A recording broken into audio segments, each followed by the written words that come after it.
ಮನೆ ಸಭಾಧ್ಯಕ್ಷರೇ, ಪ್ರಶ್ನೆ ಸಂಖ್ಯೆ 1625 ಗೌರವಾನ್ವಿತ ಕಂದಾಯ ಸಚಿವರಲ್ಲಿ ಕೇಳ ಬಯಸ್ತೇನೆ ಅಧ್ಯಕ್ಷರೇ. ಮಾನ್ಯ ಅಧ್ಯಕ್ಷರೇ, ಗೌರವಾನ್ವಿತರಿಗೆ ಉತ್ತರ ಒದಗಿಸಿಕೊಟ್ಟಿದ್ದೇವೆ.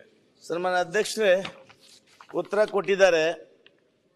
ನಾನು ಏನು ಪ್ರಶ್ನೆ ಕೇಳಿದ್ದೆ ಅಂದರೆ ಅಧ್ಯಕ್ಷರೇ, ಕಳೆದ 3 ವರ್ಷಗಳಲ್ಲಿ ಪರಿಶಿಷ್ಟ ಜಾತಿ ಮತ್ತು ಪಂಗಡದವರು ತಮಗೆ ಮಂಜೂರಾಗಿರ್ತಕ್ಕಂಥ ಜಮೀನುಗಳನ್ನು ಪರಭಾರೆ ಮಾಡಲು ಎಷ್ಟು ಪ್ರಸ್ತಾವನೆಗಳು ಬಂದಿದೆ ಅಂತ ಕೇಳಿದ್ದೀನಿ ಅಧ್ಯಕ್ಷರೇ. ಅದಕ್ಕೆ ಸನ್ಮಾನ್ಯ ಸಚಿವರು 625 ಪ್ರಸ್ತಾವನೆಗಳು ಬಂದಿದೆ ಅಂತ ಹೇಳಿದೆ ಅಧ್ಯಕ್ಷರೇ. ಅದರಲ್ಲಿ ಹೇಳ್ತಾರೆ 408 ಪ್ರಸ್ತಾವನೆಗಳಿಗೆ ಅನುಮೋದನೆಯನ್ನು ಕೊಟ್ಟಿದ್ದೇವೆ. ಅಧ್ಯಕ್ಷರೇ, ನನಗಿರ್ತಕ್ಕಂಥ ಮಾಹಿತಿ ಪ್ರಕಾರ 608 ಏನು ಪ್ರಕರಣ ಇದ್ದಾವೆ, ಅವು ಹಿಂದಿನ ಸರ್ಕಾರದಲ್ಲಿ ಸನ್ಮಾನ್ಯ ಅಶೋಕ್ ಸಾಹೇಬರು ಗೃಹ ಸಚಿವರಾಗಿದ್ದಂಥ ಸಂದರ್ಭದಲ್ಲಿ ಅನುಮೋದನೆ ಕೊಟ್ಟಿರತಕ್ಕಂಥ ಬಹುತೇಕ ಪ್ರಕರಣಗಳು. ಆದರೆ 1 ವರ್ಷದಿಂದ ನಮ್ಮ ಸರ್ಕಾರ ಬಂದ ಮೇಲೆ ಇವರು ಅಧ್ಯಕ್ಷರೇ 217 ಪ್ರಸ್ತಾವನೆಯನ್ನು ವಾಪಸ್ ಕಳಿಸಿದ್ದಾರೆ. ಅರ್ಜಿಗಳಲ್ಲ, ಪ್ರಸ್ತಾವನೆಗಳು.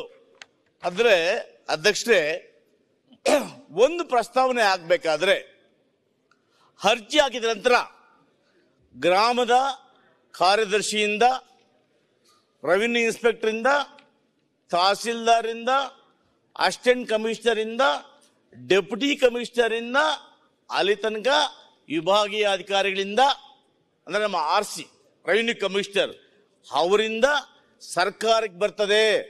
ಸರ್ಕಾರ ಮಟ್ಟದಲ್ಲಿ ರೆವಿನ್ಯೂ ಇಲಾಖೆಯಲ್ಲಿ ಅದು ಪರಿಶೀಲನೆಯನ್ನು ಮಾಡ್ತಾರೆ. ಅಧ್ಯಕ್ಷರೇ, ಇವರು ಯಾರು ಪ್ರಸ್ತಾವಕ ಅನುಮೋದನೆಯನ್ನು ಸರಿಯಾಗಿ ಕಳಿಸ್ಕೊಡ್ತಾರೆ, ಈ ಜಿಲ್ಲಾಧಿಕಾರಿ ಆಗ್ಬೋದು, ರೆವಿನ್ಯೂ ಕಮಿಷನರ್ ಆಗ್ಬೋದು, ಇವರೆಲ್ಲ ಕೂಡ IAS ಅಧಿಕಾರಿಗಳೇ. ಎರಡನೇದು ತಹಸೀಲ್ದಾರ್ ಆಗ್ಬೋದು, AC ಆಗ್ಬೋದು, ಅವರು KS ಅಧಿಕಾರಿಗಳು. ಅಧ್ಯಕ್ಷರೇ, ನನ್ನ ಪ್ರಶ್ನೆ, ಇಷ್ಟೆಲ್ಲ KS IAS ಮಾಡತಕ್ಕ ಅಧಿಕಾರಿಗಳು ಆ ಪ್ರಸ್ತಾವನೆ ತಮಗೆ ಸಲ್ಲಿಸಿದಾಗ ಇಲ್ಲಿರ್ತಕ್ಕಂಥ ಪ್ರಿನ್ಸಿಪಲ್ ಸೆಕ್ರೆಟರಿಗಳು ಅವ್ರಿಗಿಂತ ವಿಶೇಷವಾದ ಕೋರ್ಸ್ ಏನಾದರೂ ಓದಿದಾರಾ? ಇರ್ತಕ್ಕಂಥ ಗೌರವಾನ್ವಿತ ಸೀನಿಯರ್ ಪ್ರಿನ್ಸಿಪಲ್ ರೆವಿನ್ಯೂ ಸೆಕ್ರೆಟರಿಗಳು ಈ ಏನು ಪ್ರಸ್ತಾವನೆಯನ್ನು ಕಳಿಸ್ಕೊಡ್ತಾರೆ ಡೆಪ್ಯೂಟಿ ಕಮಿಷನರು RC ಅವರು, ಅವರಿಗಿಂತ ಹೆಚ್ಚಿನ ಏನಾದರೂ ಕೂಡ ಓದಿದಾರಾ? ಅಧ್ಯಕ್ಷರೇ, ನನ್ನ ಅನುಭವ ಹೇಳ್ತೀನಿ. ನಾನು ಕೂಡ 35 ವರ್ಷಗಳ ರೆವಿನ್ಯೂವನ್ನು ಬಲ್ಲೆ.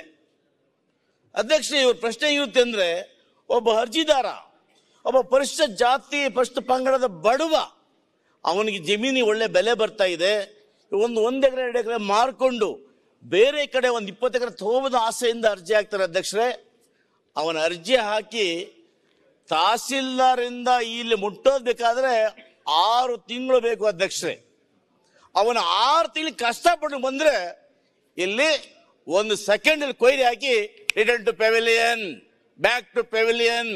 ಅಧ್ಯಕ್ಷರೇ, ನಮ್ಮೊಂದು ಗಾದೆ ಇದೆ ಅಧ್ಯಕ್ಷರೇ, ಕುಂಬಾರನಿಗೆ 1 ವರ್ಷ, ದೊಣ್ಣೆಗೆ 1 ಸೆಕೆಂಡ್. ಇವರು ಒಂದು ವೇಳೆ ಅವನ ಅರ್ಹ ಅಲ್ಲ ಅಂದ್ರೆ ಅರ್ಜಿಯನ್ನು ತಗೊಳ್ಳೇಬೇಡಿ. ಕೆಳಮಟ್ಟದಲ್ಲಿಯೇ ನಿಮ್ಮದೇನು ಇವತ್ತು ನೀವು ಕಾನೂನನ್ನ ಮಾಡ್ಕೊಂಡಿದ್ದೀರಿ, ಆ ಕಾನೂನು ಪ್ರಕಾರ ಕೆಳಮಟ್ಟದಲ್ಲಿ ಅರ್ಜಿಯನ್ನು ವಜಾ ಮಾಡಿ.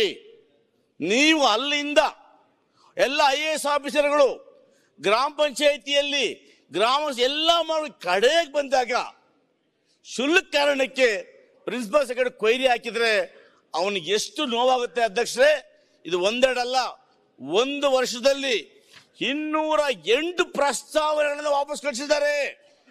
ಯಾಕೆ ನಾನು ಕೇಳ್ತೀನಿ ಅಧ್ಯಕ್ಷರೇ, ಈ ರಾಜ್ಯದ IAS ಅಧಿಕಾರಿಗಳು ಸಮರ್ಥರಲ್ವಾ? IAS ಅಧಿಕಾರಿಗಳಿಗೆ ವಿಷಯ ಗೊತ್ತಿಲ್ವಾ? ಇವ್ರಿಗೆ ಯಾರಿಗೂ ಗೊತ್ತಿಲ್ಲದ ವಿಷಯತಕ್ಕಂಥ ವಿಷಯವನ್ನ ಗೌರವಾನ್ವಿತ ನಮ್ಮ ಪ್ರಿನ್ಸಿಪಲ್ ಸೆಕ್ರೆಟರಿ ಗೊತ್ತಿದೆಯಾ? ಅಧ್ಯಕ್ಷರೇ, ನಾನು ಹೇಳ್ತೀನಿ, ಇದರಿಂದ IAS ಆಫೀಸರ್ ಸಸ್ಪೆಂಡ್ ಮಾಡಬೇಕು ಅಂತ ಇದರಿಂದ ಇವತ್ತು ಏನಾಗಿದೆ ಅಧ್ಯಕ್ಷರೇ, ಆ ಬಡವ ಯಾರು ಪರಿಶಿಷ್ಟ ಜಾತಿ ಪಂಗಡದ ಅವನು ಕಷ್ಟ ಅರ್ಜಿ ಹಾಕ್ತಾನೆ, ಅವನಿಗೆ ಈ ಸರ್ಕಾರದಲ್ಲಿ ಅನುಕೂಲ ಆಗ್ತಾ ಇಲ್ಲ.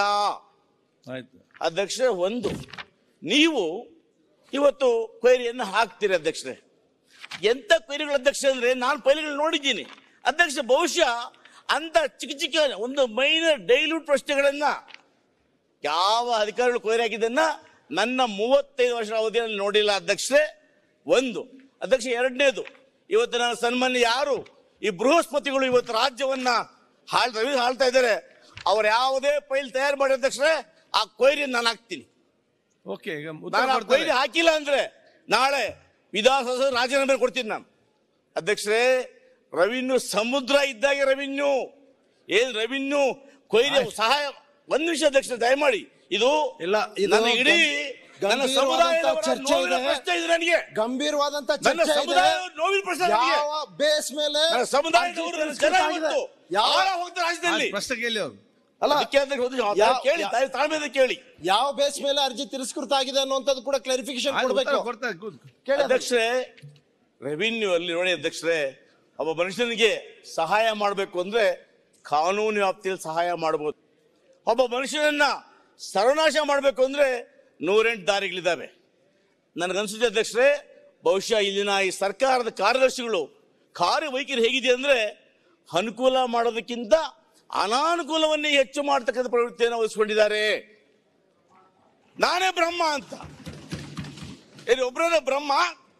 ಇಡೀ ರಾಜ್ಯದಲ್ಲಿ ಇರ್ತಕ್ಕಂಥ IAS ಅಧಿಕಾರಿಗಳು ಯಾರಿಗೂ ವಿದ್ಯೆ ಗೊತ್ತಿಲ್ವಾ? ಅವರನ್ನ IAS ಪಾಸ್ ಮಾಡಿಲ್ವಾ? ಸಮರ್ಥರು ಬಹಳ ಜನ ಇದ್ದಾರೆ ಅಧ್ಯಕ್ಷರೇ. ದಯಮಾಡಿ ಇದನ್ನ ಸಚಿವರು ನನ್ನ ಗಮನ, ಅವರು ಸಚಿವರು ಬಹಳ ಪ್ರಬುದ್ಧರಿದ್ದಾರೆ, ವಿಚಾರವಾದಿಗಳಿದ್ದಾರೆ.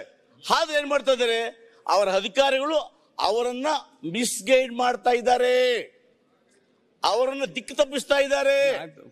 ಹಿಂಗಾಗಿ ಏನಾಗ್ತಾ ಇದೆ ಅಧ್ಯಕ್ಷರೇ, ಉತ್ತರ ಕೊಡ್ಲಿ ಬರ್ತಿದೆ. ಹಿಂಗ ಅಧ್ಯಕ್ಷರೇ 208 ಪ್ರಕರಣ ಅಧ್ಯಕ್ಷರೇ, ಒಂದೆರಡಲ್ಲ. ಇವತ್ತು ಅವನು ಅರ್ಜಿ ಹಾಕ್ಬೇಕಾದ್ರೆ ಅವನ ಮನೆ ಮಠ ಹಾಳು ಮಾಡೋದು ಬರ್ತಾನೆ ಅಧ್ಯಕ್ಷರೇ. ಈ ಸರ್ಕಾರಗಳಲ್ಲಿ ಯಾವುದೇ ಸರ್ಕಾರ ಆಗಿರ್ಬೋದು, ಅಧಿಕಾರಿಗಳೆಲ್ಲ ಕೂಡ ಸತ್ಯ ಹರಿಶ್ಚಂದ್ರರಲ್ಲ. ಉತ್ತರ ಕೊಡ್ಲಿ.